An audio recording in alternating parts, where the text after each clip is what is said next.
আমাদের একটা চার্জার চাই। আমরা ড্রাই সেল হয়ে গেছি। আমাদের অনেকের মধ্যেই বিদ্যুৎ গ্রহণ সক্ষম ড্রাই সেল আছে, কিন্তু একটা চার্জারের অভাব, সেই শক্তি নিষ্ক্রিয় হয়ে রয়েছে। চাই একটা চার্জার। নিজেকে যারা বদলাতে চান তাদের সবার আগে খোঁজ করতে হবে একজন চার্জারের। আমি মনে করি সব ছেলে মেয়েদের মধ্যেই ড্রাই সেল আছে, কিন্তু তা নিষ্ক্রিয় হয়ে পড়েছে। সে তখন ভাবছে এই জীবন নিয়ে কি করবো, এই জীবনের কোনো কাজে নেই, আমি তো বিদ্যুৎ শক্তিহীন সেলফোনের মতো অকেজো অকর্মণ্য হয়ে পড়েছি, আমি তো ফুরিয়ে গেছি। না বন্ধু, এটা কখনোই ভাববে না। দেহে প্রাণে স্পন্দন রয়েছে যার মধ্যে, তার মধ্যে পরিবর্তনের সম্ভাবনা রয়েছে। নিজের মধ্যে পরিবর্তন আনুন, শুধু এক চার্জারের অপেক্ষা।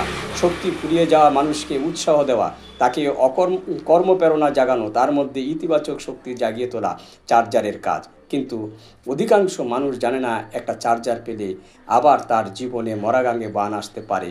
বন্ধুরা, ভালো বই পড়বেন, মোটিভেশনাল বইগুলো পড়বেন, জীবনী পড়বেন, ভালো ভিডিও দেখবেন, সুন্দর কথাবার্তা বলবেন, সকালবেলা উদ্যমী মনে কাজে ঝাঁপিয়ে পড়ুন, নিজেকে চার্জ করুন, কাজে লেগে পড়ুন, আপনার জয় অবশ্যই ভাঙবে।